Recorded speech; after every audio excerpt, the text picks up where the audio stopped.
Good morning and welcome to BCP Council's Cabinet meeting, we're here in Paul Civic offices today. Okay, so let's go straight forward to the housekeeping document, which Sarah Colwick will introduce for us. Sarah. Good morning.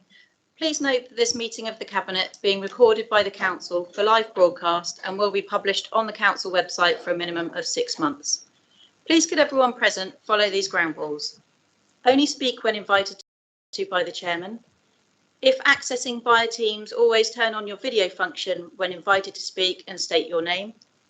Please use your microphones when speaking and mute or turn off your microphone when you are not talking. If you are accessing via Teams and would like to speak on an item, please indicate your wish to do so by utilising the raise your hand feature in the bar at the top of the Teams window. For those in the room, please note that if the fire alarm sounds, exit the building by way of the nearest available signed fire exit route and make your way to the ground floor of the multi-storey car park. Finally, please ensure back and mobile phones and other devices are turned off or switched to silent for the duration of the meeting. Thank you. Thank you very much. Okay, so we'll go straight to the agenda now. Item 1 is apologies. We don't have any apologies from Cabinet members. We've got some lead members attending remotely as well. So straight to item 2, which is declarations of interest. Do any Cabinet members have any declarations of interest they would like to declare? No, not seeing that. So we move to item 3, which is for me to propose the minutes from the previous meeting. And I believe, Phil, you're seconding. Any comments on the minutes we'd like to discuss? No? Okay. So I'll take that as unanimous support of that. So we'll go to agenda item 4, which is public issues. There have been no questions, statements or petitions delivered to us today. So we will move on to agenda item 5, which is recommendations from the Overview and Scrutiny Board. We have today Councillor Slade attending it which is the Vice Chair of Overview and Scrutiny in place of Councillor Bartlett. And we will, believe we will come to each item individually as it comes up and take those recommendations there. So thank you. So we now move to agenda item 6, which is accelerating regeneration and investment in the BCP area, and that's to Councillor Broadhead to present. Phil. Yes, thank you very much, Chairman. We have now been in administration for just under a year, and as we'll see throughout the papers today, there's a number of areas that we've now firmly landed. One of them, and one of the huge areas of commitment for this administration, is regeneration. We've got a tremendous amount of opportunity throughout the whole local authority area. The way it's been done in the past, it isn't really good enough if we want to unlock all of that potential. And this paper is one of a number of papers that we've had over the last few months, but really the big paper where we give an update and some decisions on some of the key areas of progress we've made in this area. I won't go on too long because we've got a full packed agenda today, but some of the key things to bring out, this paper talks about the final formation that we've got now of our urban regeneration company, which is now officially called Future Places, and really that urban regeneration company team is now up and running, and that is doing something incredibly different. The government has made a clear strategic move towards a more long-term approach of regeneration. The Building Better, Building Beautiful Commission reported last year, and we're really pleased to have one of the lead commissioners on that, Gail Mayhew, as a person in charge of Future Places. And that looks very differently about how we unlock the regeneration ambitions and opportunities that we've got, because we've got about £2 billion of projects in hand on council-owned land, and that's outside of the other projects that we've already got through other partners such as the Bournemouth Development Company. And to really unlock that, first of all, we need a team which is really experienced, and also we need to make sure that we're doing it in a very, very connected way. We've adopted the stewardship model for that. It's about a little bit more like long-term capital to really unlock the true value, but also critically to make sure that we put placemaking at the heart of all of our regeneration opportunities going forward.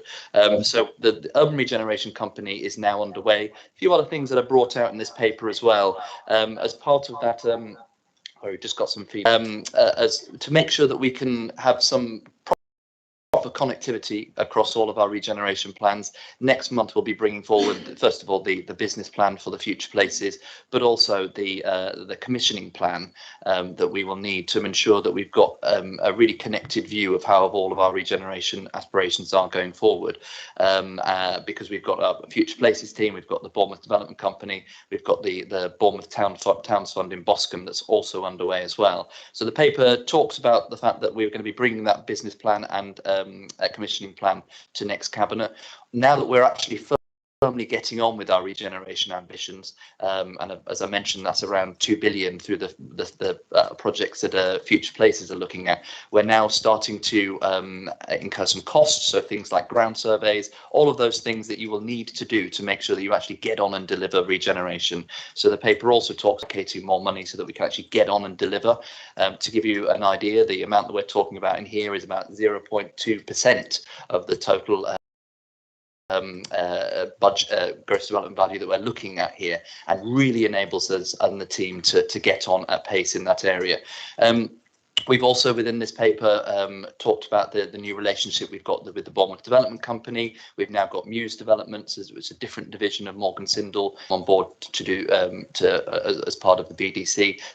They operate at a very different scale to the previous division that we're working with, Morgan Sindall Investments. So that again unlocks some opportunities for the big projects that we're doing through the BDC, but also we commissioned an independent review as part of the local partnership from the local partnerships to make sure that in future that BDC agreement is as up to scratch as possible. That gave us a clean bill of health. It also gave some updates on future governance arrangements that we might want to look at, and again that's part of the remit of the Future Places team, along with an action plan later in the paper.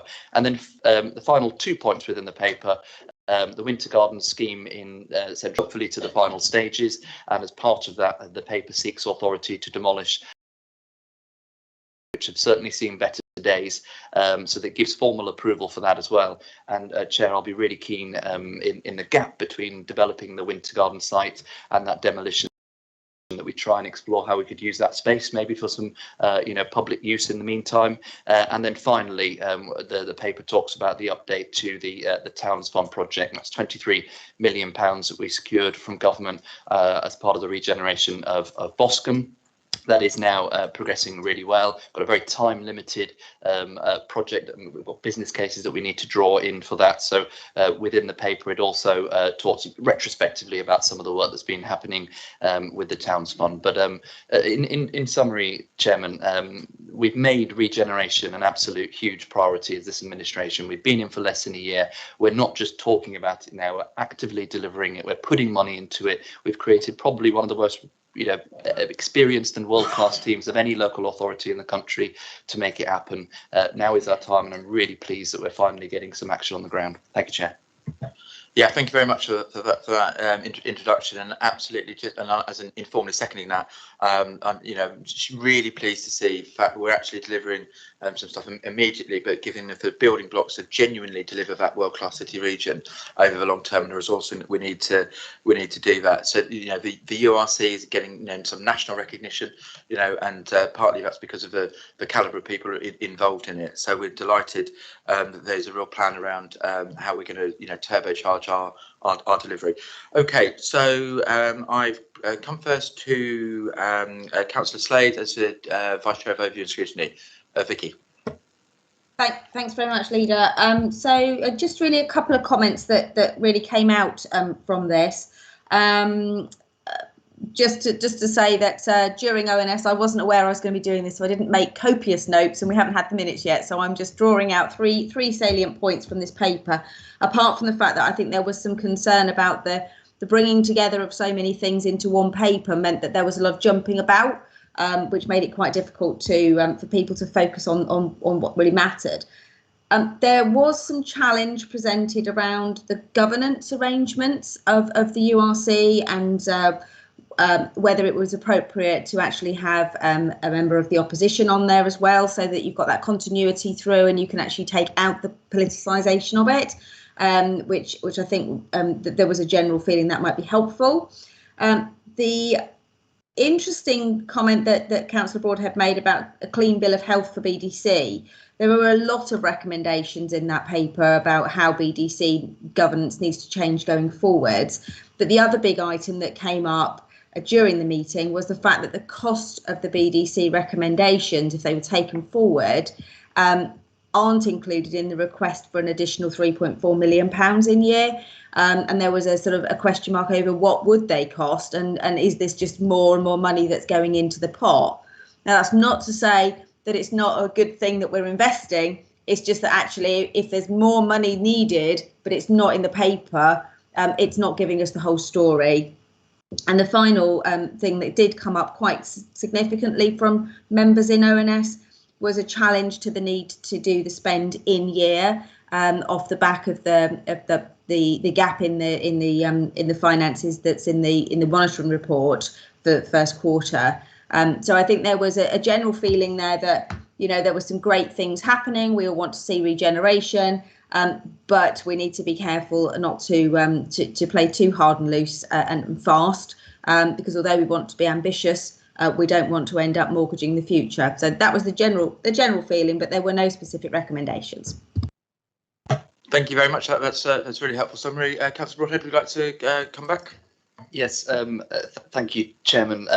It was a really good discussion at Overview and Scrutiny, and I really welcome the time that we spent on it. The governance arrangements of the Future Places team was something that came up at Overview and Scrutiny, and actually I think we're going to be as robust as possible, if not going above and beyond, because when you've got a company that you've set up that has £2 to £3 billion of projects, depending on how you cut it up, governance is not just about, you know, making sure that the politicians are happy with themselves. It's making sure that we're utilising as much experience as possible to unleash that potential and make sure the company is fit for purpose.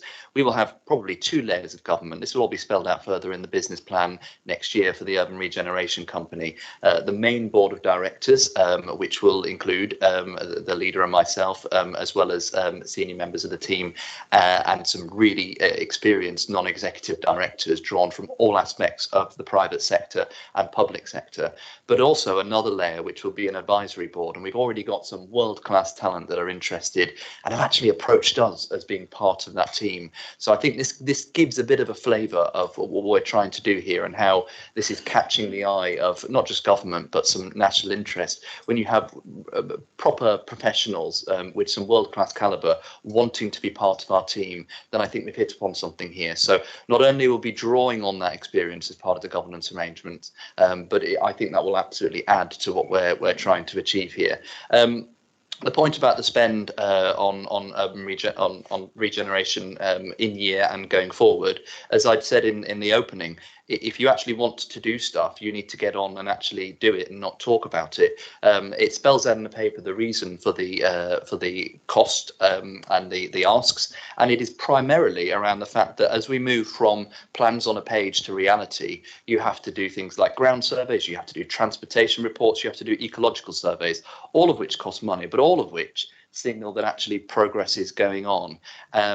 You know, I don't want to be political, but I believe it was only the Liberal Democrats in the Overview and Scrutiny meeting that actually put forward a motion that to defer our regeneration plans, and the rest of the kind of cross-party view was actually we don't want to cancel regeneration, we want to get on it at pace. So it wasn't something that was passed, and I'm absolutely pleased that we're asking for more money because it means we're doing stuff. Yeah, thanks. I'll just come in terms of the financial point as well. You know, we did deliver a £5 million, you know, underspend, you know, last year. So we're able to, you know, bolster our reserve position.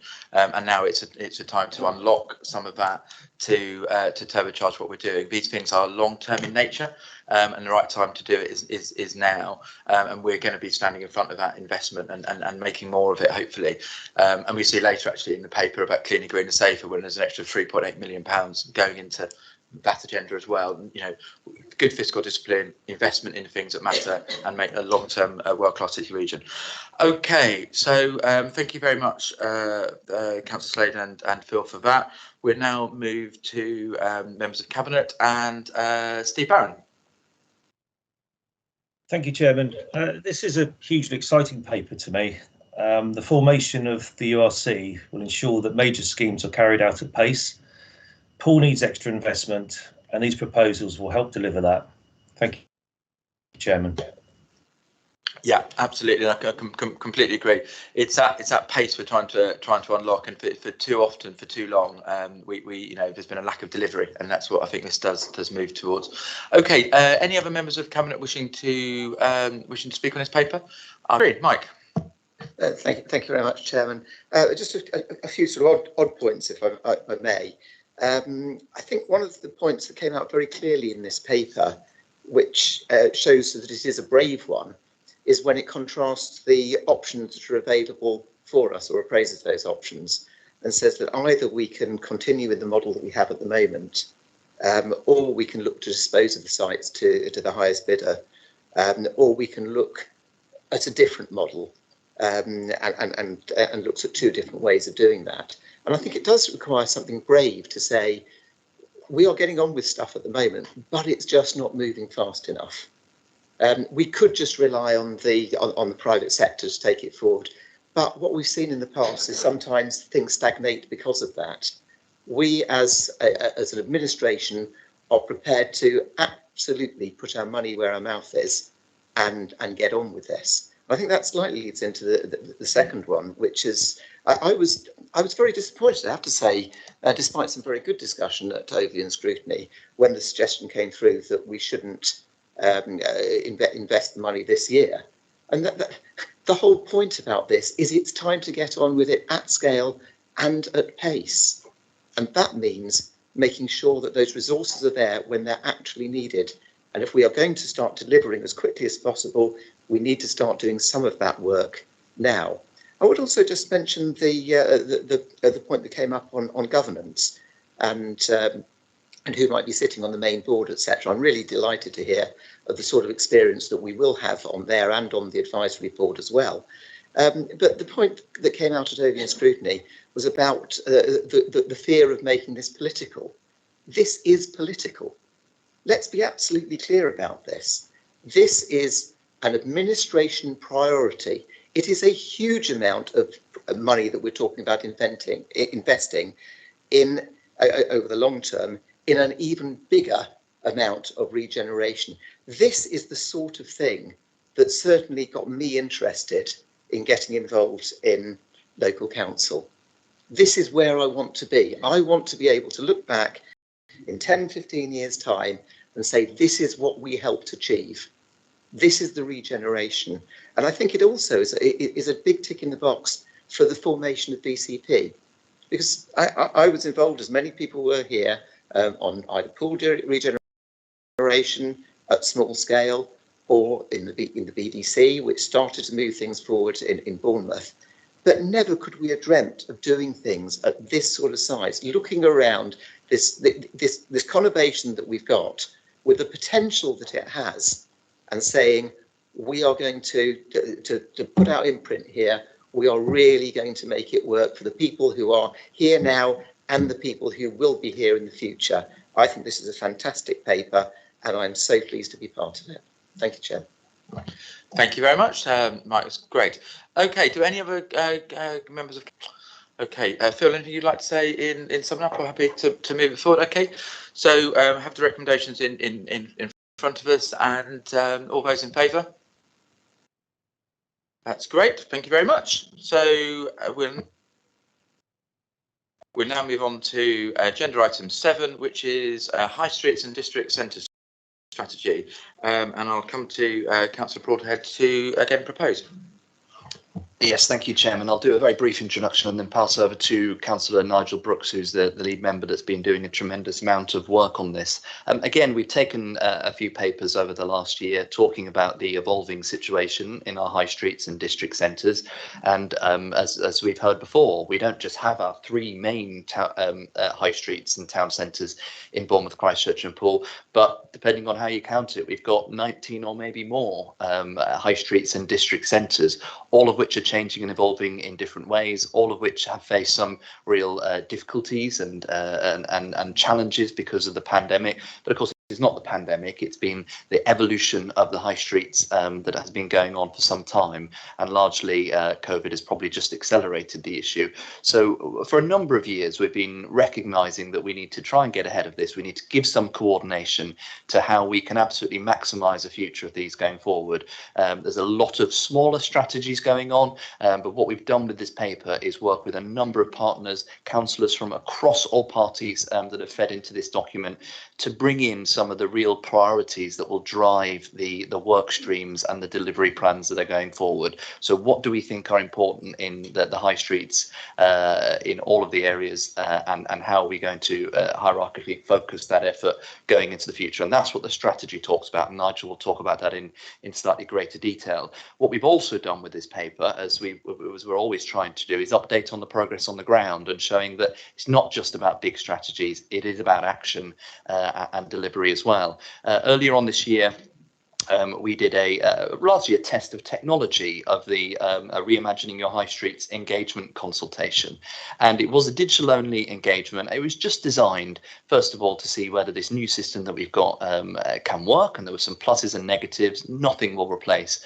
proper physical consultation on the ground, but sometimes if you really want to be agile and find out some really interesting ideas about what the public are thinking, we've got to use the new modern tools that are available to us. So as a test of that technology, we did our Reimagining Your High Streets engagement, and in a short period of time we asked people, with the 19 high streets and district centres in your area, what would you like to see change on them? Big projects, small projects, so that we can really try and make a difference as we come out of the pandemic. I was blown away by the response to that. We had hundreds of responses from all across the area.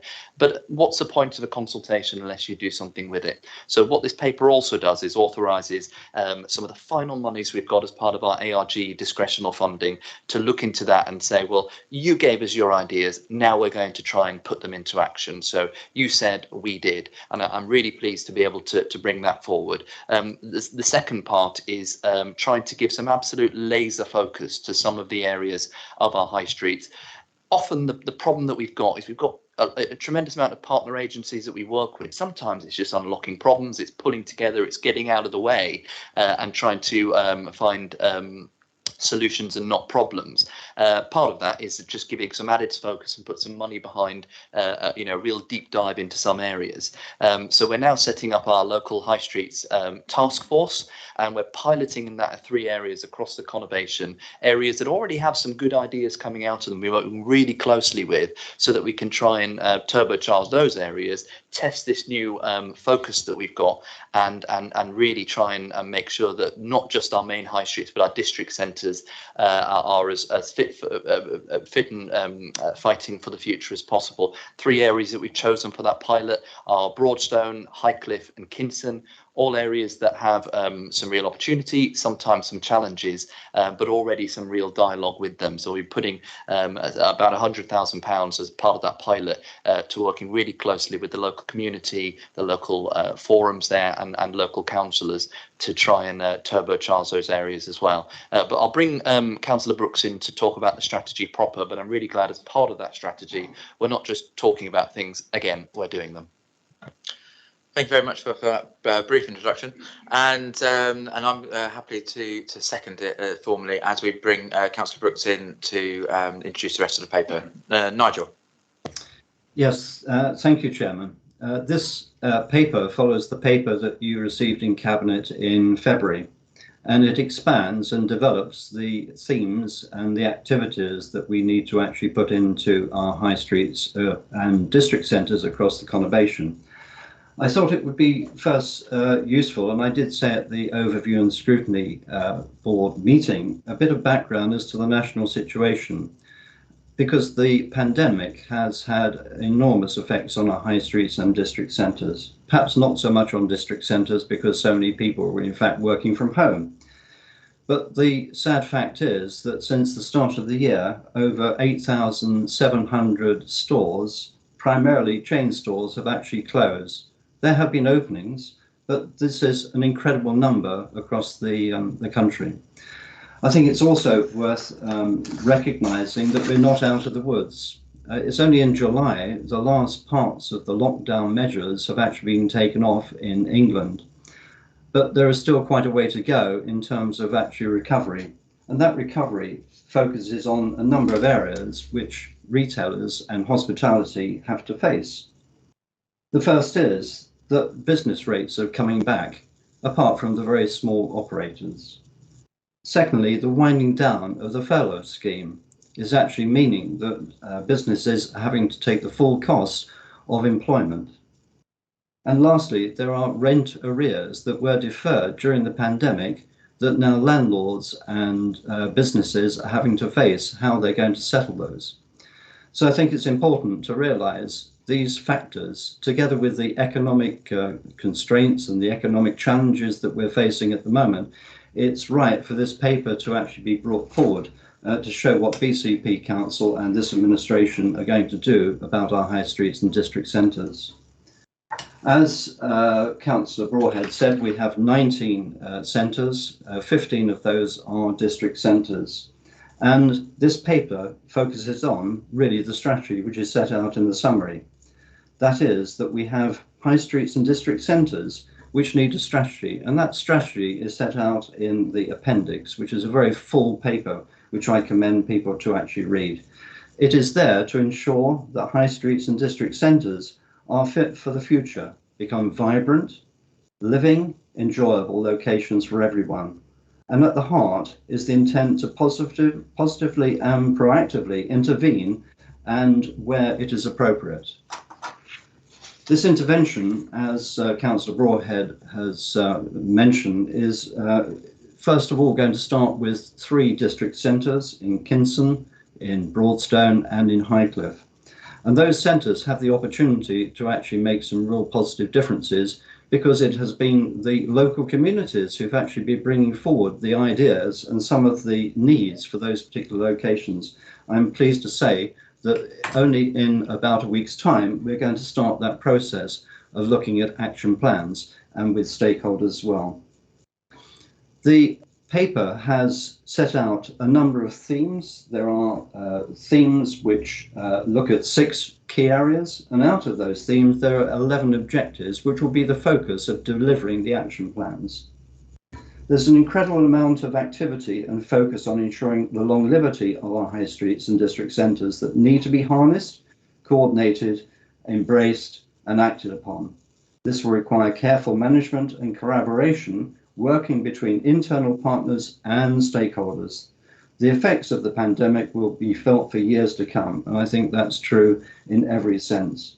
And this strategy will be the framework for the future proofing of our heritage, vibrancy and unique characteristics that make our high streets and district centres stand out as destinations.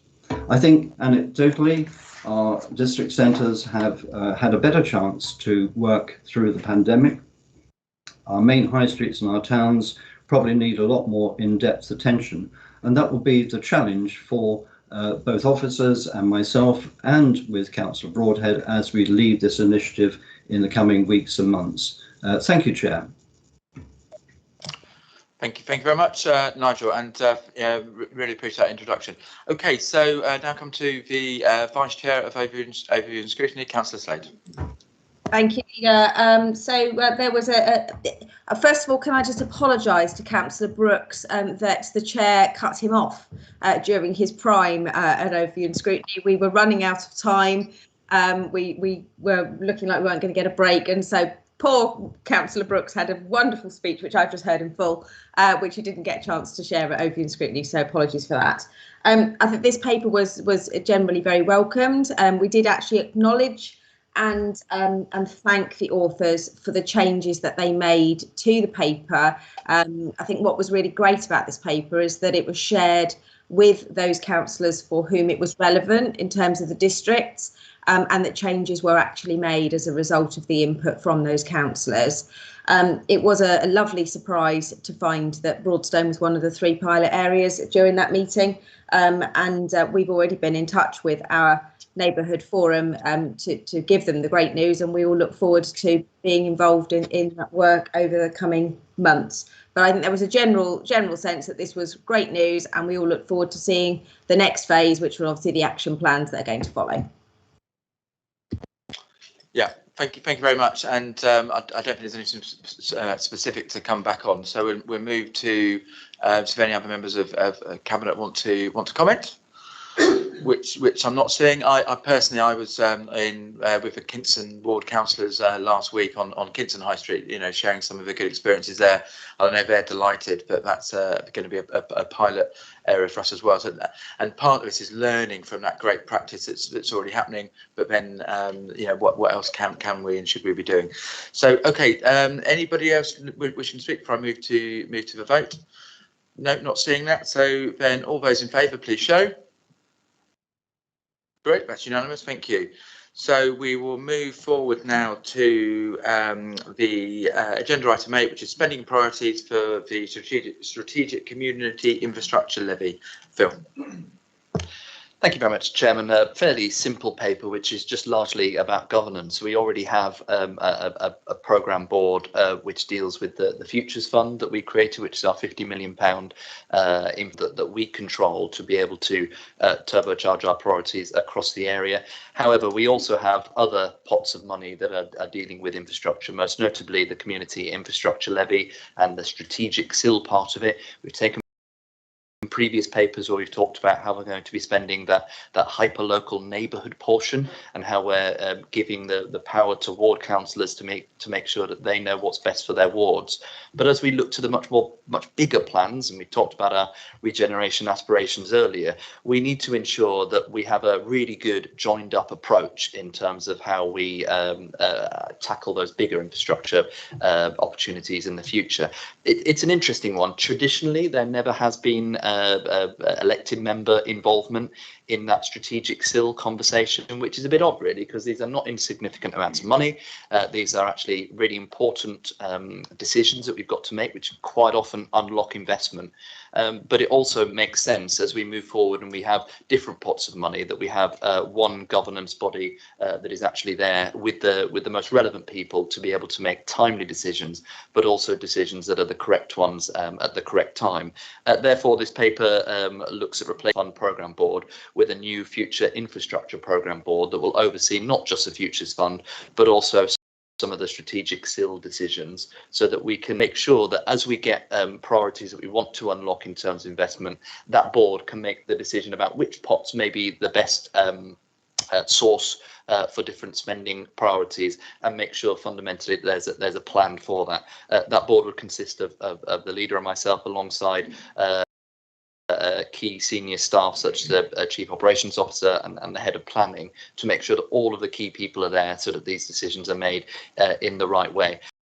That's the real purpose for this paper. However, the Council has a duty to publish the infrastructure funding statement on an annual basis. So the paper also talks about the SIL spends and all of the things that we have to publish around the finances of our infrastructure spending across the board as well.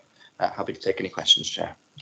Yeah, thank you very much, and I'm very happy to second it as well. I think we thought there was a real benefit about bringing the whole strategic SIL piece alongside what we brought forward as a new Futures Fund in investment. There will be some things that are more suited to either. So if we're able to actually put that all in one place, I certainly think the addition of our Chief COO and the Head of Planning will be really helpful as we sort of analyse that.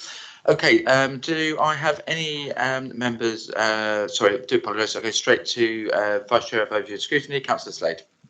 Sorry, you just happened to have 3 in a row on this one, so apologies for that. So the things on this one were, again, there was I think you're right in that there was a welcome thought that the COO and other officers were good additions to this board.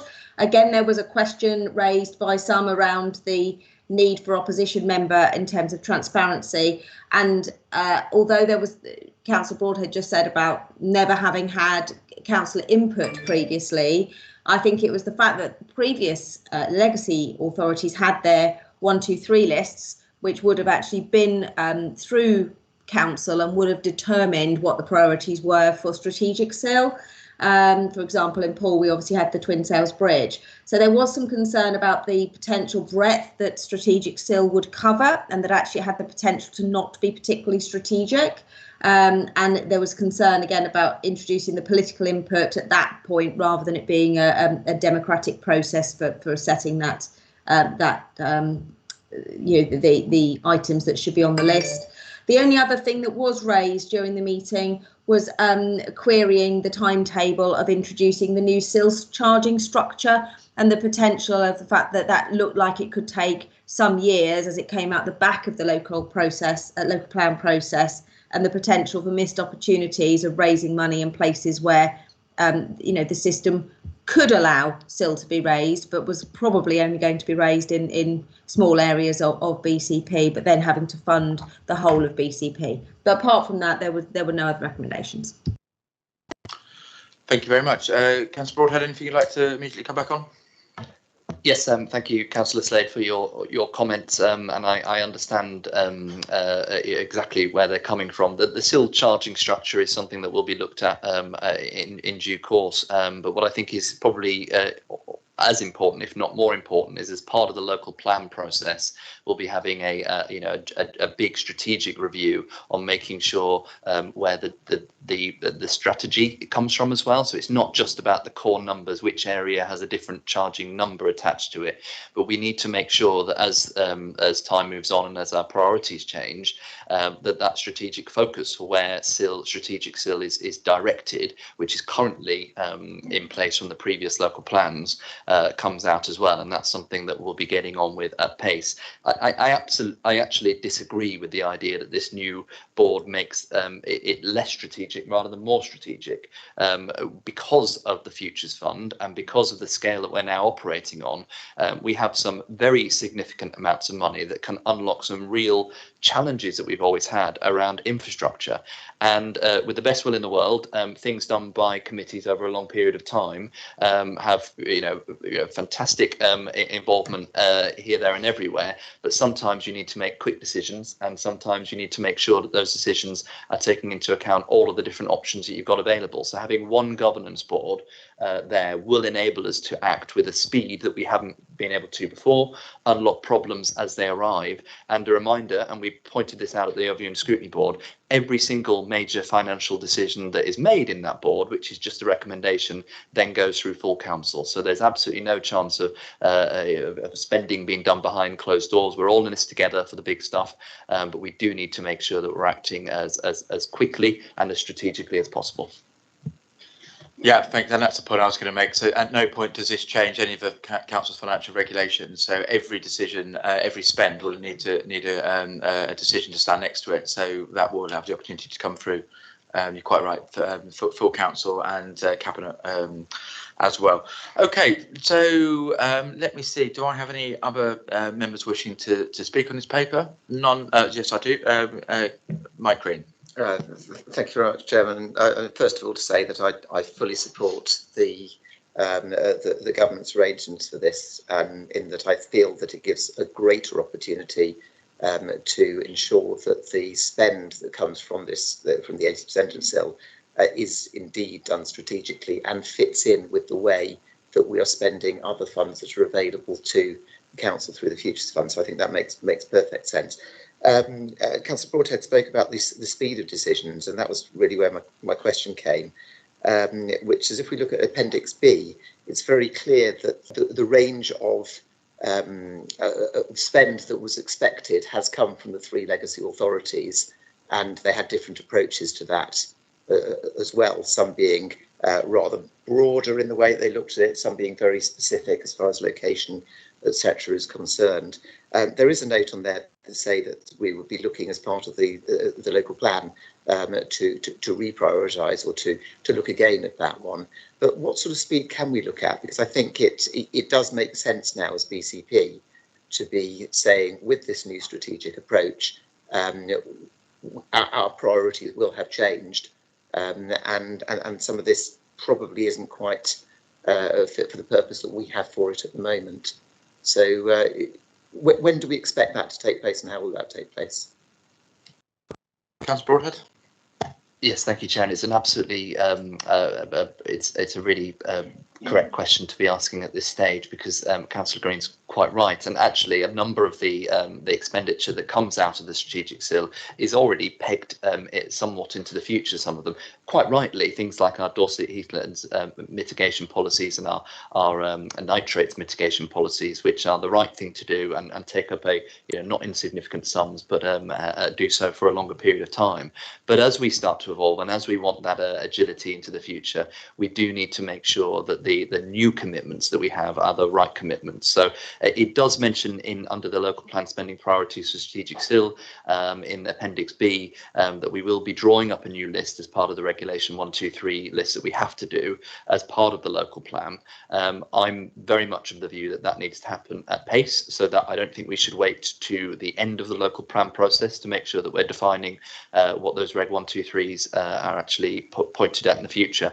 But to reiterate the point, we have many more tools in our toolbox than we did before. The Futures Fund in particular gives us almost complete autonomy over almost instant infrastructure expenditure, which as far as I'm aware, no other local authority has the ability to do the same. So in addition to making sure that we're absolutely accelerating that definition for where strategic SIL the priorities are as part of the Regulation 123s.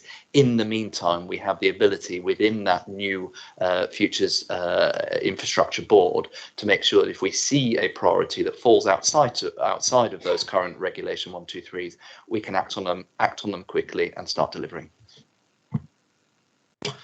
Great. Okay. Thank you both. Do we have any other members wishing to speak on this paper? Not that I'm seeing. So very happy to move that to the vote. All those in favour, please show. Thank you. That is unanimous. Okay. Really delighted now to move to item number 9, which is our Cleaner, Greener, Safer paper. This is, I'll briefly come to Councillor Anderson and to introduce, and then Councillor Haynes the second. And I'd like to personally thank both for their huge work in this, because the amount of work and the amount of ambition that is landed in this paper is huge, and I think really demonstrates this administration's desire, passion and ambition for the area. So I'll come back later, but I'm delighted to see it and very proud to see this on our agenda today. Could I come to Councillor Anderson to introduce Mark? Thank you, Chairman. I am really pleased to recommend this to Council. This is accelerating the work we're already doing. I'd just like to pick up on a few pointers. I'll just talk about the refresh pilot that we're doing in the town centre, where we're going to street furniture. We're going to be looking at replacing damaged street furniture, and I think the most important thing for our town centres is we're actually going to be looking at doing deep cleans biannually on each of the 3. We're also putting £200,000 into weed treatment, so we're spending a 300% increase on that. We're increasing the spend on tree maintenance by adding another 100k into the budget for that. We're spending 200,000 on resilient street sign cleansing, which is a 100% increase in that.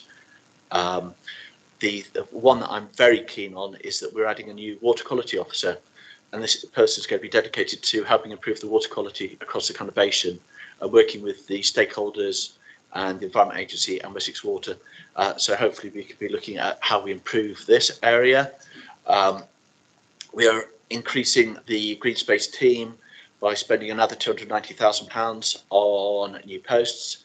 We have over 1,900 hectares of green space, and we have 9.7 million visitors per year to the open spaces.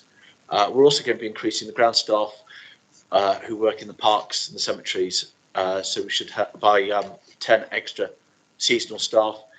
And on litter and general cleansing, we are looking at going to introduce an annual resident satisfaction survey, and to help with people reporting overflowing waste bins, etc. We're going to be putting QR codes on it, so you can point the QR code on your phone at it, and it will automatically go to the reporting site and identify which bin it is, etc. So I think it's a brilliant paper. I think it's absolutely fantastic, and it's nice to see that we're increasing the spend on environment in place, and I thoroughly recommend it to Cabinet.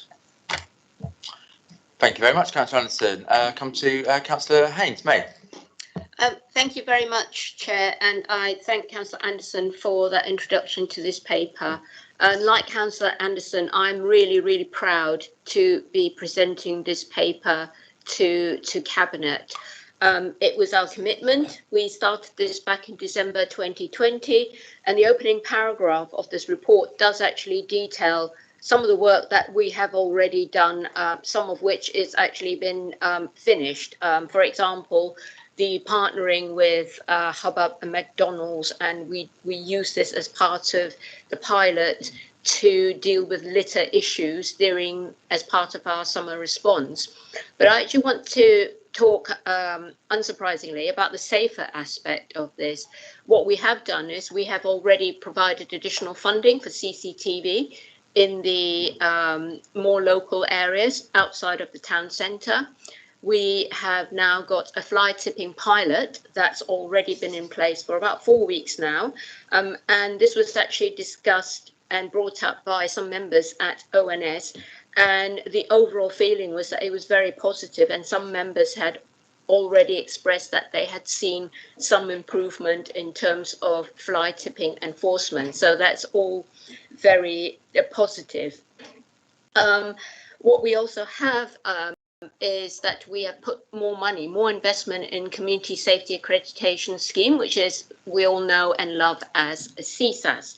So overall, if we look at the schedule on Appendix 3, which details the financial aspect of it and the investment ask, we will be increasing our CSAS provision by nearly 370%. So that's actually a huge demonstration of our commitment to providing a safer place for our residents and our visitors when they come to visit not just our town centre, but to our other outer conurbation within BCP Council.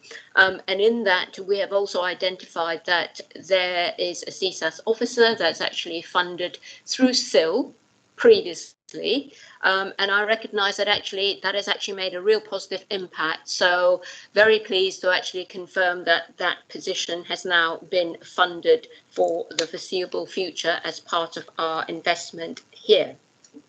And I think I'd like to finish by saying that a lot of the safety aspects cannot be delivered without joint working with our police colleagues. So we enjoy a very close working relationship with Dorset Police, particularly the ones that are charged with looking after BCP Council.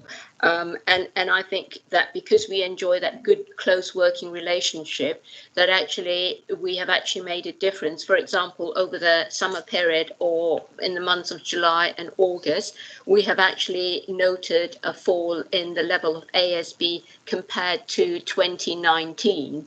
And the reason we're comparing it to 2019 is because 2020, as we all know, was a bit of a odd year with COVID, etc., etc. So a fairer comparison would be with 2019.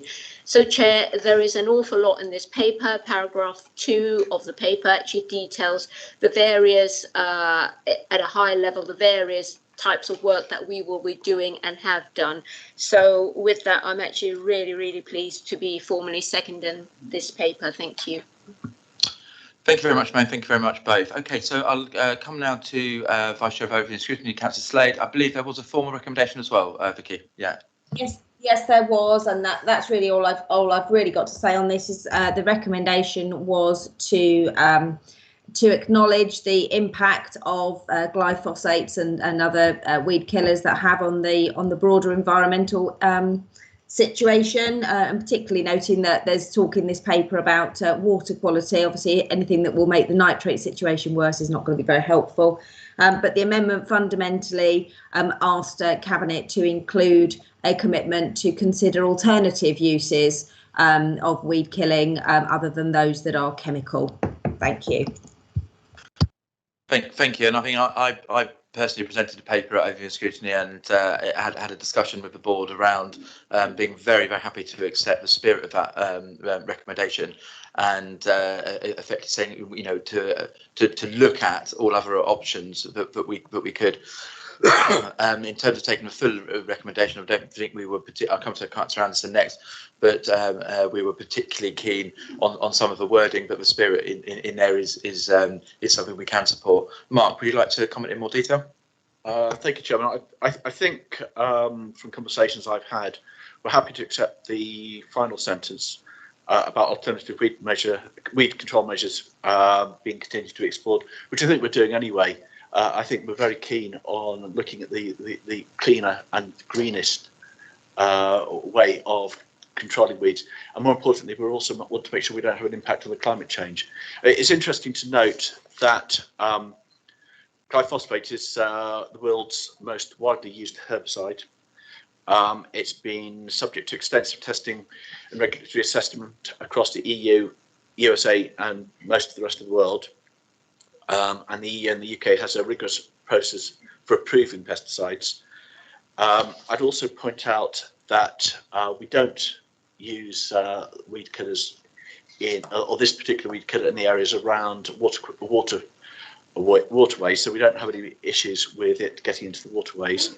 I'd also be quite interesting to note that it says in the paper actually that when we've looked at alternative methods, they come with a significant increase in the carbon footprint, which I'm sure that as a council we have supported the climate emergency that we would not want to see us doing in any area. So I'm happy, as I said, to support the looking at it. And some of the other ones we've talked about are use of hot therms, acid electricity, flamethrowers, which are going to cost more. And if we stop treating weeds, I think we have a potential, I think it was something like a £228 million increase in maintenance costs. So I'm happy to accept the last sentence, Chairman, but I don't think we can really accept the first two. Yeah, understood. And the spirit of there is absolutely there in terms of considering all alternatives. But it's one thing we're not going to compromise on is our pride agenda as well, isn't it? In terms of making sure the area is well upkept. Okay, so I'll come to Cabinet now, and first of all I'll go to Councillor Nicola Green. Nicola. Thank you, Leader. Colleagues, quite often we start introducing papers by saying this is a technical paper, don't we? And there is stuff that we have to bring forward as Cabinet members as part of key policy frameworks and making sure that governance is done and seen to be done. This, Chairman, is almost a paper of a conversation I had over my garden fence. This is a conversation that I had with residents when I was out and about on my local high street. This is exactly the conversation I had with the volunteers. I was digging in the garden at Skerryvore in my own ward a couple of weekends ago. This is about what matters to people. This is what we see every time we leave our homes, as we walk around. We are so proud of our parks, our gardens, our beaches, and indeed our built environment, but we all want it to be cleaner, greener and safer, don't we? And I'm just so pleased that we're able to bring a paper which I hope really, really speaks to our residents, because this is what our inboxes are absolutely full of. This is what we are all residents of BCP. This is what we absolutely care about. And I'm delighted that it's found its way into this formal organisation. And what we're saying is we recognise that this matters. We are about accelerating delivery, and this is our priority. This is one we share with all our communities, and here we are giving it we're giving it investment, and we're giving it the full glow of publicity it deserves. It's a joint effort. It recognises the immense volunteering that I'm sure Councillor Kelly will speak to later on. But this is common sense. This is down in our neighbourhoods, and I'm absolutely thrilled to be supporting it. Absolutely, thank you. And I'll come now to Councillor Broadhead. Phil. Thank you very much, Chair. I'll continue on that theme. I completely agree with Councillor Green's point. This is precisely what people care about. This is what people expect when they pay their council tax. This is the thing that people talk to you on the streets about, how our streets look, and the expectation is high, and we need to absolutely live up to it. We are now living up to it. We are doing a huge strategic shift with this paper to our cleaner, greener, safer programme. We are in many ways putting it on steroids. And I think some of the key points that is worth drawing out, some of the key headlines are what that actually means in practice. A 300% increase in our weeds battle, tripling the amount that we're spending in that area. We're doubling spend on things that are simple but really important, like sign cleaning. We're doubling the spend on sprucing up our street furniture, which really makes a difference to the sense of place that we have. And I think probably most importantly, as Councillor Haynes pointed out, a 370% increase in community safety and CSS officers. I mean, that is absolutely unprecedented, and that is what people will notice on the ground. I think we've heard from people, and it's something that I firmly believe in, good isn't good enough. If we want to be proud, it has to be great. And that is what we are now doing with this huge push in this area going forward. I'm really pleased to see this coming forward. One final point from me on the weeds conversation. I think if you talk to anybody across the conurbation, it's pretty clear, and a lot of it's the weather this year, but that the weeds have got a little bit out of control. And I've been for some time worried about the decision that was taken by the previous administration to ban that wider use of herbicides, because we're really now starting to notice the difference. Now, clearly, we're increasing the weed budget by 300%. But obviously there's only so much that strong arming and looking at alternative solutions can do. And this really matters to people on the ground. So I really think we need to take a long, hard look at all of the options to decide if that alone will be enough to readdress that balance.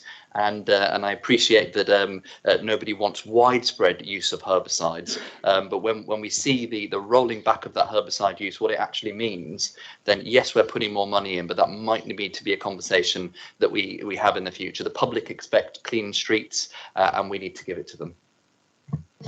Yeah, absolutely concur with that, and we fully need to stand up in this space, and we cannot compromise our pride agenda in terms of the pride we're trying to deliver in our towns, and must deliver it in our towns. Okay, do I have any other? I come to Councillor Haynes first, and then Iyengar and Mike Green. Actually, Chair, if you wanted, shall I bring you back yes, in? Yes, Ali, please. thank you very much. So Mohan and then Mike Green. Yeah, just agree with everything that's been said. Just shows how seriously we're taking the whole thing. Recognition there's more to do, and as has been said, there's going to be a considerable effort behind this now. So let's just make it happen. Wonderful. Thank you very much, Councillor Green. Mike. Thank you. I said in the first paper we were talking about the regeneration. I said this was the sort of thing that really excited me. And got me involved in, or wanted to be involved in local authorities, etc. And it really is. I think we just sort of need to look. There are probably 3 groups of people who have interest in the council. One are the geeks like me who look to what's happening in the future.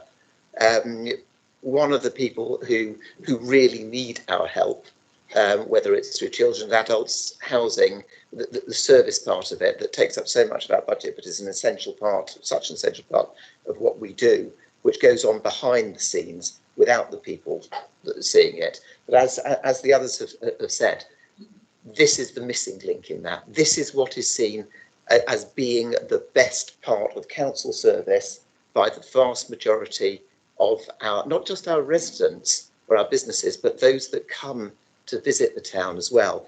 And that's where, if we look in the paper, it talks about the 4 Ps: the place, protect, partnership and pride.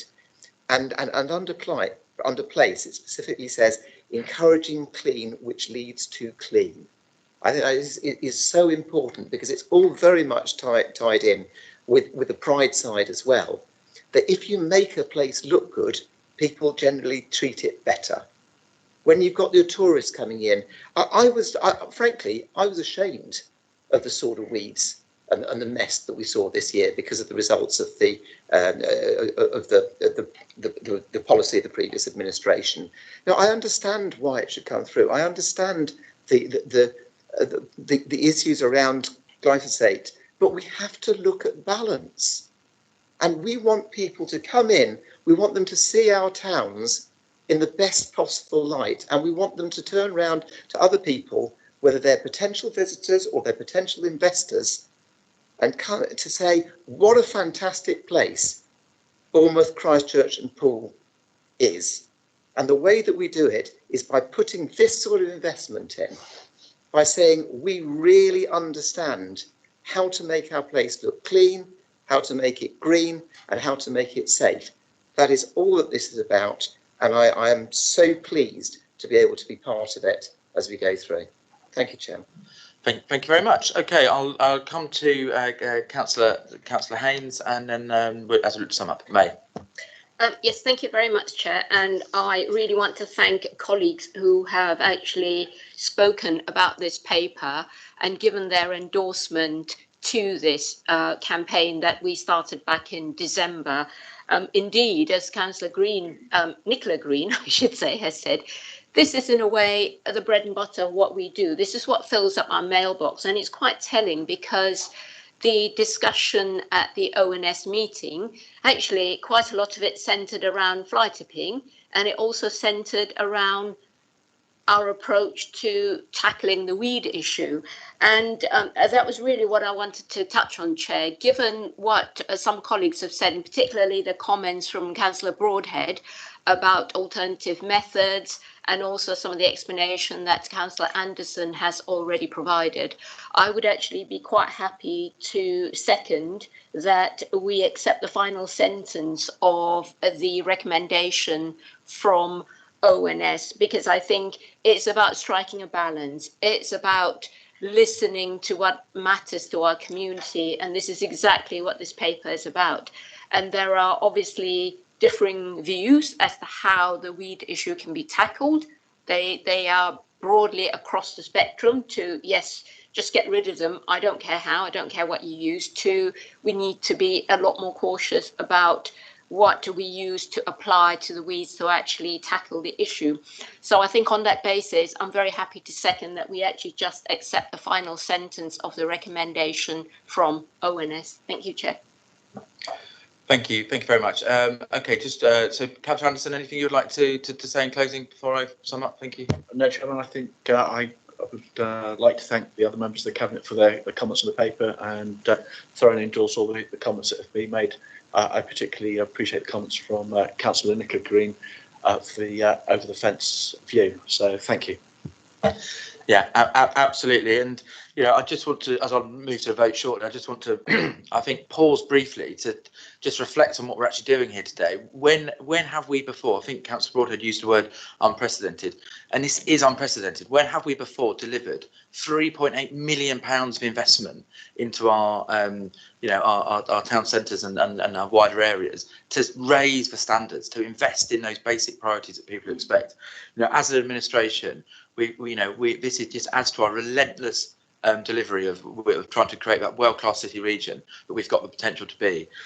So I massively appreciate the work that's gone into this, both from yourselves, from officers who've supported it, and I'd just like to also just thank the Business Improvement District, the BIDS, who've been involved in shaping a lot of this work with us and alongside us, and that's exactly the type of partnership that we need to keep trying to foster. So thank you to those. Okay, let's move into the vote, everybody. All those in favour, please show. Thank you. And again, that's unanimous and not surprising. What a great paper. Thank you. Okay, so now we'll move forward to, I believe it's agenda item 10, which is for complaints and the LGSCO annual report piece. So that's for me to present, and very relatively simple paper. So this is the Local Government and Social Care Ombudsman's annual report. Bit of a mouthful. Key highlights in this are we're very much tracking at sort of a national level of just 69% increase in complaints. So this is a national picture we're facing. There's a very small increase, financial increase in there as well, up to just over £12,000. I believe it's did go to review and scrutiny, so but I'm not sure we had any particular comments from it. I believe Councillor Broadhead, you're okay to second this paper. Just checking, and overview and scrutiny don't want to comment on this, so we'll move to any other Cabinet colleagues wishing to comment. Not seeing any hands showing, so we can move to vote on that. All those in favour, please show. Thank you. Okay, so let's now move to agenda item 11, which is the Q1 budget monitoring report, which is again for me to present. It's a very detailed paper, one we're used to receiving. Key messages in there: we have a significant current overspend, largely in and around our children's services. So this is about how the landscape and environment has changed because of the pressures put on it by the COVID pandemic. We are doing significant work alongside that service and in terms of understanding that overspend and looking at ways we can be more impactful and address it. What we're not doing is shying away from it. We need to deliver for our children particularly, and we are going to be providing, this council is going to be providing the funds, requisite funds to make sure we do deliver on that journey. We've mitigated the overspend to date with some one-off measures that gets that down to in the region of £7 million. And yeah, we will, as Cabinet, you'll have my assurance, hopefully, that this is something we're working to address. We've also got, where we were able to significantly increase our financial resilience reserve because of the underspend last year through good financial management. I have every confidence we're in a position to, work towards rectifying this and deliver a strong budget position in February 22. Okay, do any, Councillor Broadhead, I believe you'll come to second. Yes, thank you, Chair. Absolutely happy to second. As you've pointed out, we've got a little bit of work to do between now and February, but none of this is unexpected. And actually, as you pointed out, the vast majority of the overspend is in the area that needs it most at the moment, our children's services. There's nothing more important that we do, and as we've seen, there's a tremendous amount of cross agency working at the moment to make sure that we offer the very best service for our children in the future. That's going to cost money, and I'm certainly happy to stand in front of that. I think what's also, however, good to see across all of the other areas, there's been a real financial grip across all of the other directorates across the council, which will be building on up to February's budget, and that's against the backdrop of some huge increases in spending and investment across some of our key areas that we outlined in our big plan, not least regeneration, as we've discussed, our greener, cleaner, safer. So we're investing, we're being prudent, and we're also making sure that we're making sure that children's services section is as fit for the future as possible. Thank you. Absolutely, and I just echo those thanks across Directorate in terms of the good financial discipline, and colleagues, thank you for delivering that. Okay, do any Cabinet colleagues wish to speak to this paper? I'm not seeing that, so we will move to vote. All those in favour? That's great, thank you very much. Okay, now let's go to agenda item 12, which is empowering communities, BCP Council's voluntary and community sector and volunteering strategy. I'll come first to Councillor Rampton and then Councillor Kelly. Karen. Yes, thank you, Chair. That's a bit of a mouthful. Thank you for that.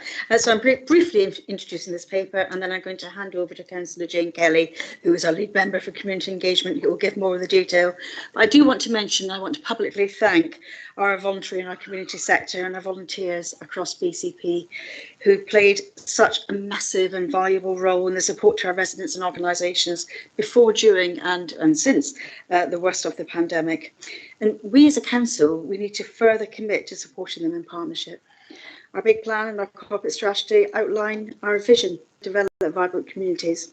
And this strategy will not only help us to achieve this, but it also supports our transformation agenda and the ABCD, that's the asset-based community and development, strengths-based approaches we wish to take.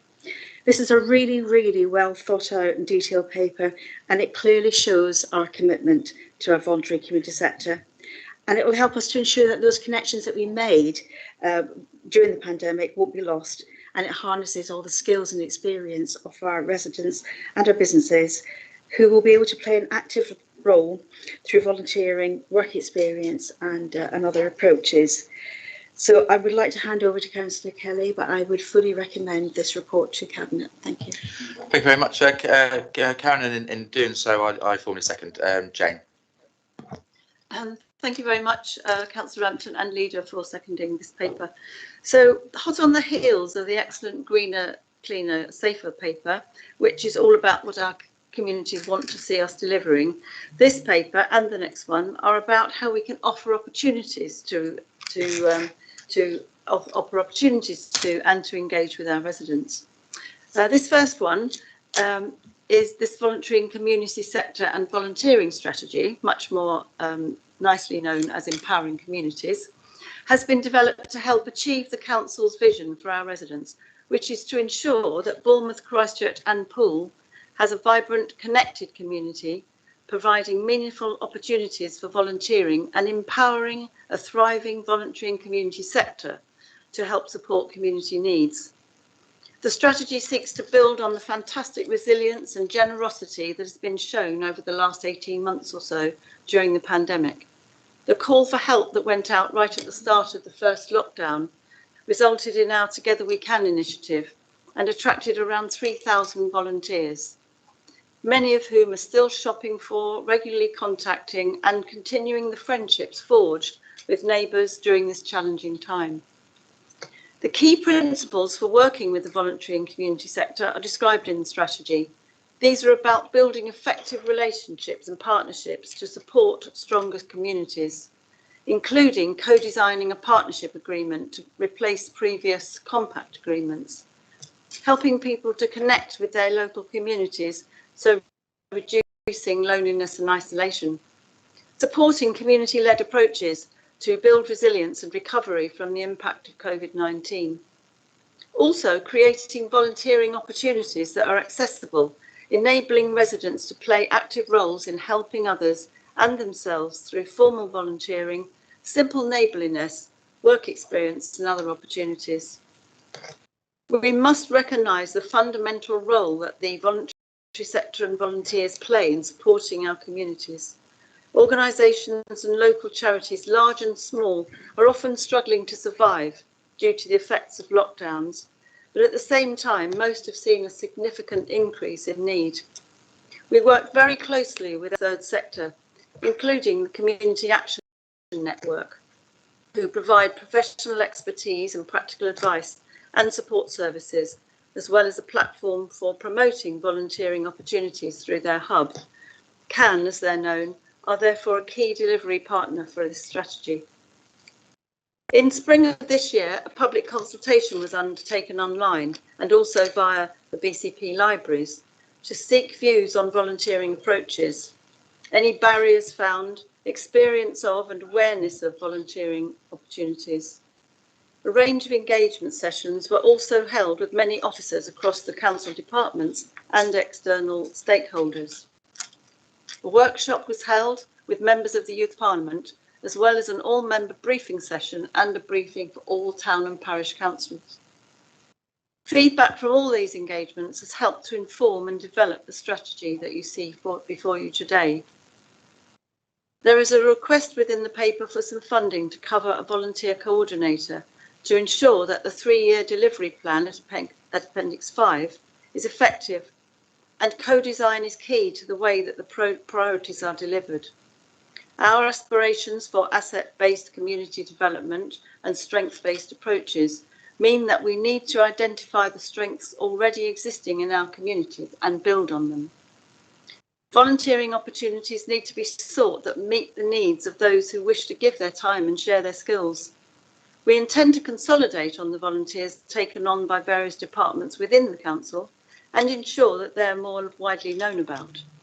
We will investigate the potential of staff being able to volunteer outside of the council within their working hours. We will share good practice with local businesses and other organisations to involve volunteers and develop new approaches to volunteering, increase the recognition of opportunities available and seek to initiate new ones where possible. The new Vibrant Communities Partnership Board will be overseeing the strategic development and delivery of key work streams to enable the growth and development of vibrant communities across Bournemouth, Christchurch and Poole. As part of its remit, it will oversee the delivery of this strategy, ensuring that volunteering and social action is strengthened and recognised. I therefore commend this paper to Cabinet and ask for agreement, please. Thank you very much. Thank you both. Okay, yeah, really positive paper, and I think also our thanks, I echo that in terms of the massive amount of work done in our communities by our volunteers, and I'm really pleased to see that whole asset-based community development, strength-based, work that we're doing to try and unlock that and stand shoulder to shoulder with our communities. So, so thank you very much for the work in this. Okay, do I have any members wishing to speak on this paper? Okay, I'll go to Councillor Haynes and Councillor Nicola Green. May. Thank you very much, Chair. I really welcome this paper.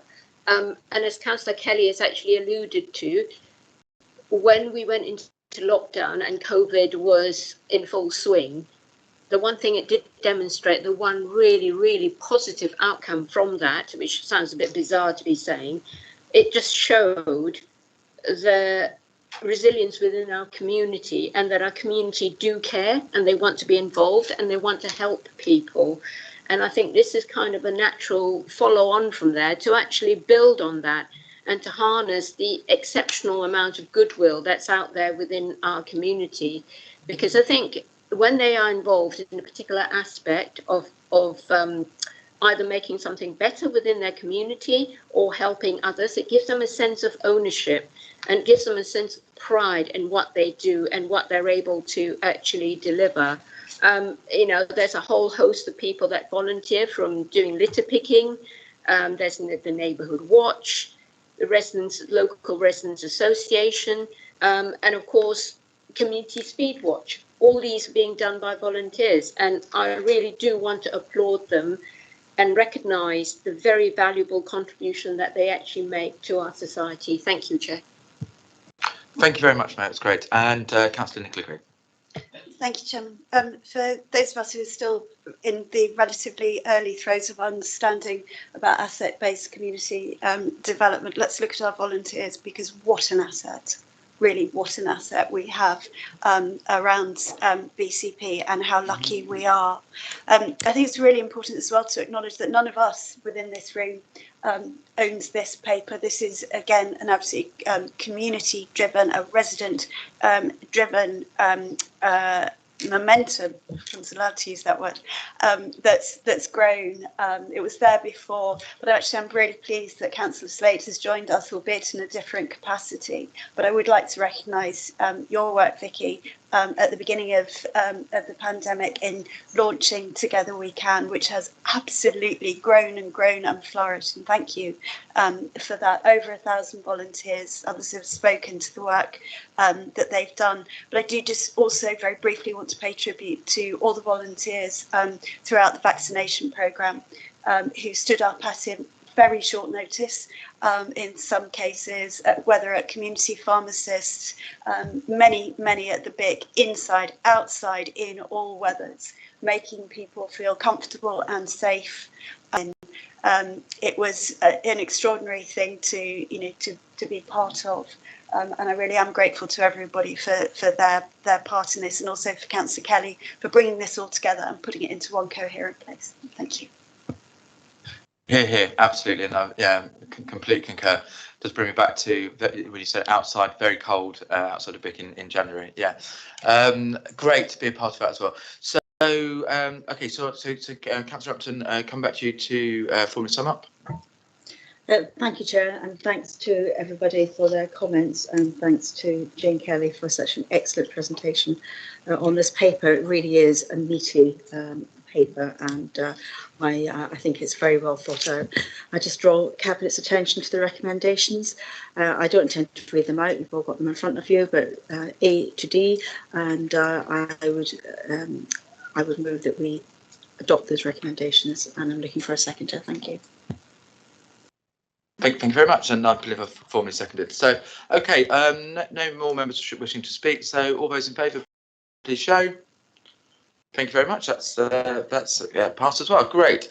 Okay, so then I believe that's again you, Councillor Rampton and Kelly, for agenda item 13, connected communities, BCP Council's community engagement and consultation strategy. Karen. Yes, I'm reading out the title so that I don't have to. So I'm just introducing the strategy, which sets out how Council will engage, consult and involve our communities. Accessibility, inclusivity and consistency being our watchwords, putting our residents and our communities at the heart of everything that we do. Our big plan and our corporate strategy talk of our priorities of connected, vibrant communities, and this strategy supports this. Our residents-owned businesses and our voluntary community sector will have a greater say and a good understanding of this council and how it works, and of course vice versa. It's an excellent paper, another excellent paper, and it actually belongs to Councillor Jane Kelly. So I'm not going to say much more. Thank you, Chair. I'm going to hand over to Jane Kelly for more detail. Great, we look forward to it. Jane. Thank you very much again, Councillor Rampton, and to the leader for seconding. And actually to everyone who's contributed to this paper, including Councillor Slade for starting the consultation that I'm going to mention right at the beginning, before the lockdown, because there was vision there and there was a real purpose to finding out what people thought before we wrote the strategy, and that's really important. So this paper, Connecting Communities, seeks approval from Cabinet for our updated and broadened community engagement and consultation strategy, first brought to Cabinet under the previous administration almost 2 years ago. The additions and improvements reflect the situation that we've lived through the last 2 years, which has affected probably all our residents to a huge extent and in many different ways. In many ways, the pandemic has brought out the best in our communities, as we've already mentioned, and we wish to keep that momentum going and ensure that we engage with people in as many different ways as possible. We need to hear about the highs and lows in their lives and what changes they feel that we can help to enable to improve the situation. If we don't ask the right questions of a wide range of people, we will not have a deep understanding about what the needs are. As with the previous paper, Empowering Communities, this one, entitled Connecting Communities, reinforces our commitment to developing vibrant communities with an outstanding quality of life where everyone plays an active role. Residents are at the heart of everything we do. Co-designing the delivery of local services is an important way to demonstrate that. By enabling people to become better informed about the Council's work, and therefore understanding the challenges and rationale behind decisions made, and taking part in the making of those decisions that affect their lives is also key to building trust. Often residents can lead on improvements within their communities and areas if given just a small amount of starter help and guidance. It's our job to tease out those views in innovative ways, to be inclusive and make sure that people feel listened to and truly understood, even those members of our communities who are seldom heard in this way. A two-way conversation is required to make this be the case, and it needs to happen over several years to be effective, hence our 3-year action plan, which incorporates many of the objectives of our corporate strategy and big plan. We want to enhance our residents' lives by making decisions and changes with them, not without them. This is the basis of our strengths-based community work. As with the previous paper, the 3-year delivery plan, which accompanies the strategy, details the activities which will take place to achieve the desired outcomes.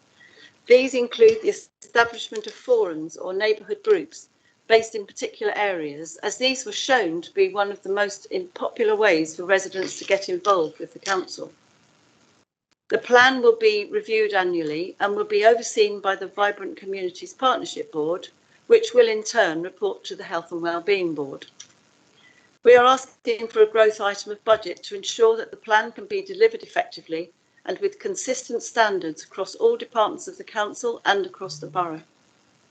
We have the baseline of the results of the comprehensive consultation undertaken, and therefore we'll be able to monitor our achievement in terms of resident satisfaction, feelings of inclusion, and their ability to influence decisions. I therefore recommend this paper to Cabinet and seek approval, please. Thank you very much. Okay, do we have any colleagues wishing to speak on that paper? And really glad to see both those papers coming together, as I think they really tell a really compelling story of our ambitions around the community.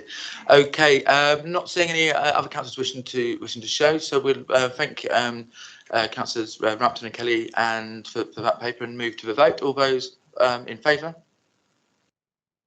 Thank you very much. That's great. Okay, so let's move to agenda item 14, which is the BCP housing strategy 21 to 26, our commitment to communities. Councillor Lawson, Bob. Thank you, Leader. The BCP housing strategy has been developed over a number of months following a 10-week public consultation. It is a high-level document which sets out a clear vision with strong leadership for the BCP Council. It is a key document that frames our partnership work together, drives place shaping and contributes to health and well-being of our local population. The vision statement for the housing strategy is to provide a safe, secure and sustainable home where it is needed and thereby enabling people to live well. It has 5 key main aims. 1, meeting future growth needs. 2, preventing homelessness and rough sleeping. 3, improving housing options, opportunities and choice for all. 4, empowering and co-creating neighbourhood where residents can and want to feel part of the community. And 5, improving safety and sustainability across the BCP housing area. It is a high-level document and I highly recommend it to the Council to accept, which I believe will be good for the Council overall. Thank you, Leader. Thank you very much, Bob. And just to confirm that we discussed a slight change to the recommendation that I believe we need to put as a motion that Cabinet recommends that Council approves the strategy set out in the appendix to this report. So can I just confirm, Bob, you're happy with that amendment? Great. And on that basis, I'll go to Councillor Rampton to second as amended. Yes, sorry, thank you, Chair. Yes, I'm very happy indeed to second this key strategy. As Councillor Lawson has already mentioned, good quality housing is a fundamental to our residents' health and well-being. So it's absolutely so important that we get it right. And this is a very timely document. I'm not going to go on about my extra care housing. I think you may have heard me mention that before, but we are looking at doing quite a few things differently in BCP Council, and that's one of them. So I absolutely support this paper, and I'm very happy to second it. Thank you. Great, thank you. Okay, do any other members wish to come in and speak on this paper? Okay, so I'll happily take that to the vote then, please. All those in favour? Sorry, just bear with me 1 second. I didn't see that raised their hand. So over scrutiny, Vice Chair, Councillor Slade. Apologies. Thank you, Leader. Sorry about that. I've been quiet for too long. There were really two big issues that came from the debate on this one. The motion we had relates to the other item, but with this one, there was cross-party support from members of ONS that we need to have a stronger commitment to social rent as opposed to affordable rent. Obviously, there's quite a lot in the strategy about affordable rent. So I think that really was a very strong message, which I think Councillor Lawson took on board, recognising that there are additional costs involved, but noting that there really are people who are going to be struggling even at affordable rent. And the other big discussion that we had was around the environmental standards within our housing strategy in terms of fuel poverty and in terms of making sure that we don't drop the ball in not being ambitious enough and potentially having to double retrofit properties. So that was really the flavour of the debate, and I think it's really important to make it clear that was a really robust and very positive debate. We're all very excited about having more housing, right housing in the right place. And the only other issue I did want to raise was there was a concern about potential spike in evictions. So there was a few questions about the robustness of the housing need that is currently there in terms of the 5,000 on the housing register and likely increase in the next few months. So I think those are important comments to make, but no recommendation on this paper, but there is one on the next, just to give you advance notice. Yeah, thank you very much for that. I guess I'll just briefly comment and then I'll ask Councillor Lawson if he wants to come back in.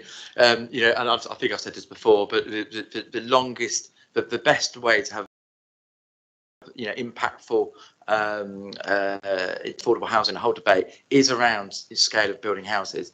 So that's one of the main reasons why we've come up with our big plan. We absolutely need to turbocharge housing delivery, and that's what we're doing.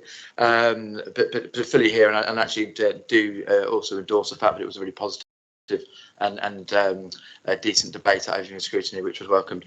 Councillor Lawton, anything you want to particularly come back on? Thank you. Thank you, and thank you, Councillor Slade. Yeah, a very good conversation we had at the ONS panel, which I appreciate. I took on board a lot of the comments that were made by the board, which again I appreciate. I do understand your concern about the housing waiting list. I've seen no evidence as such as yet of any increase in the numbers due to evictions, but we will, and I will closely monitor that, and I take on board those comments. The comments about national standards we raise in the second paper, which is more relevant to the points. But I can assure you that certainly while I'm portfolio holder, there will be no drop in standards. Okay, thank you. That's really helpful. Okay, so we now move to the vote again. All those in favour, please show. Thank you very much. And that's passed. And now we move to, again, it's with you, Councillor Lawton. It's the Council New Build Housing and Acquisition Strategy, 21 to 26. Bob. Leader. The CNAS strategy, which is a bit of a mouthful, but what it actually says is the Council New Build Housing and Acquisition Strategy. This will sustain BCP Council's direct delivery of quality homes, and I emphasise the word quality, on its land, while helping to support its communities and respond to the local growth priorities. It will respond positively to the 1,000 home challenge set out by the BCP Dynamic Places objectives, which are within the corporate strategy. It will ensure a diverse set of homes which are developed and identified within the BCP housing strategy, a paper which we've just discussed, and the latest evidence around housing for young people, older residents, couples, families, and those more vulnerable needing support, as well as providing market-facing accommodation, helping those with long-term cross-subsidy of the affordable home. CNAS will deliver at least 65% housing affordable across the mix over the 5-year programme by 2026, and not the statutory 40% required by law. This will vary scheme by scheme, with some projects providing 100% affordable and some less. The programme in 2022 is expected to provide 85% affordable homes within the BCP area. CNAS, as I said, mentioned a minute ago, will have a minimum housing standards that's set out, which will be set at a high bar. The internal space of the national development standards will be higher than is needed. Sustainability in both the home and ongoing environment impact, diversity of house types, not just flats, but houses and bungalows. And hopefully it will reduce the burden placed on BCP by private temporary properties such as B&B, and by switching to BCP Move On Homes, and that's where Seascape Homes plays a major part. It's an excellent paper. I like to commend Nigel Ingram for building this paper, and I recommend it to the Cabinet and to Council. Thank you, Leader. Thank you very much, Councillor Lawton. I believe Phil Broadhead, Councillor Broadhead, will be seconding.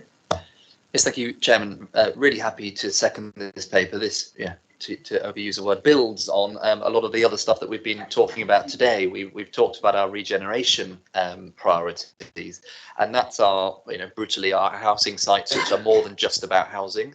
They're actually about fostering and curating the place into the future. But what will have almost as much, if not even more impact, is how much we can do in the council-owned sites that aren't just about regeneration, where we can really get on and deliver real homes for local people. And that's what this paper is about. Councillor Lawton has talked about the fact that we've always had housing strategies, and now's the time BCP strategy, and that's absolutely right.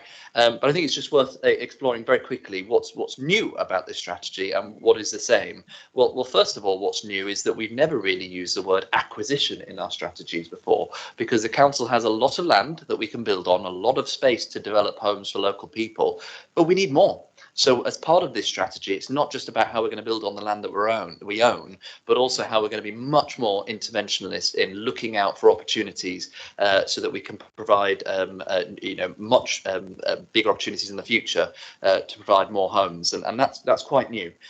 What's the same is the relative split that we're looking at, and there was a lot of talk in the Urban Scrutiny Board about how much we should have of affordable rent, of social housing, of affordable shared ownership and discounted sale and all that kind of stuff. Well, actually, broadly speaking, we're not deviating long term from the split that we've always looked at in this paper. So that does roughly remain the same. However, I think it's really important, two things in this area. First of all, that we act upon what the actual need is, and that the team have been doing a lot of work to look at what the need is for what type of housing, both in terms of the actual physical homes themselves and also the financial structure that people actually need. And we need to make sure that we figure out what's needed and react to that. And secondly, as I think as you pointed out earlier on, Chair, it's about bang for your buck. The best way that we can help as many people as possible is to build as many homes as possible, and sometimes being slightly wedded to ideology such as around social rents, etc., don't actually deliver that many homes for local people. And gosh, if I had the option of delivering 100 homes in one forum or 50 by wedded to ideology, I'd deliver 100 all the time. So I think that's really important. A few other things that are new in this paper, and as you've hinted at, Leader, the scale. We're talking about over 1,000, 1,300 plus homes that we'll be building on council-owned land and new acquisitions. That's a scale that we've never seen before, and still only goes into a little bit of a dent for the homes that we need. So it's absolutely the right time to turbocharge, as you said, and act at a scale that we've never done before. And finally, as it says in the executive summary, what we haven't been able to do before is have a programme approach for this. And this is what Nigel Ingham, who's our head of housing, has really brought into this mix. We've got lots of individual sites. We can get on and deliver them individually. But if you take a much more programme approach, a little bit like we're doing through the stewardship principles in our regeneration agenda, you can absolutely unlock a level of connectivity and scale that we haven't done before, and more importantly, deliver on the ground at pace.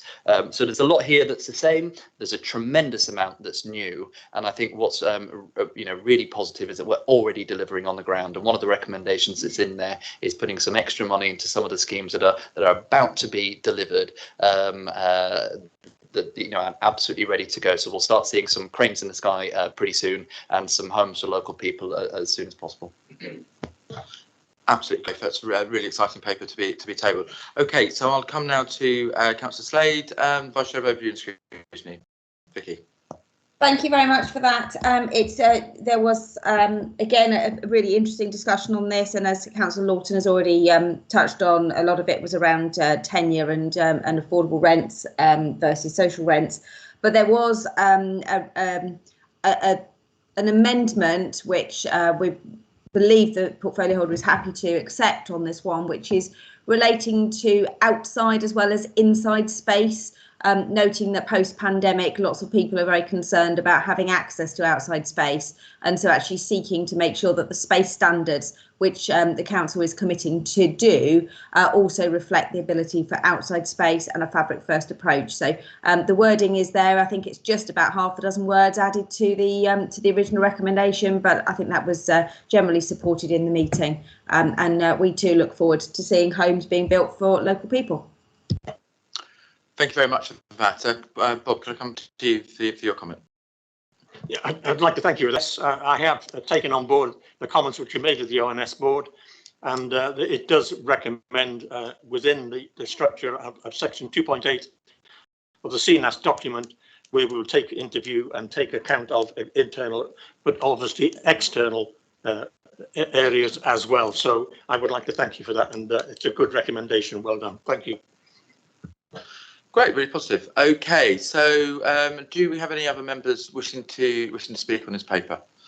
Not that I can see showing, so we will move to the vote, and all those in favour, please show. Thank you. That's again passed, which is great.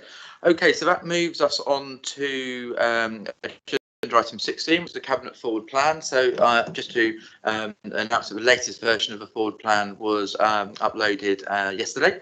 So then we move to urgent decisions taken by the Chief Executive, which there were none. So now we can, formally close the meeting. And in doing so, can I just thank colleagues for the positivity of the papers and the scale of what we're trying to achieve. Thank you very much, Councillor Slade, for overview and scrutiny's comments and support of that. And thank you everybody who is watching this either live or on catch up. So yeah, thanks everybody, and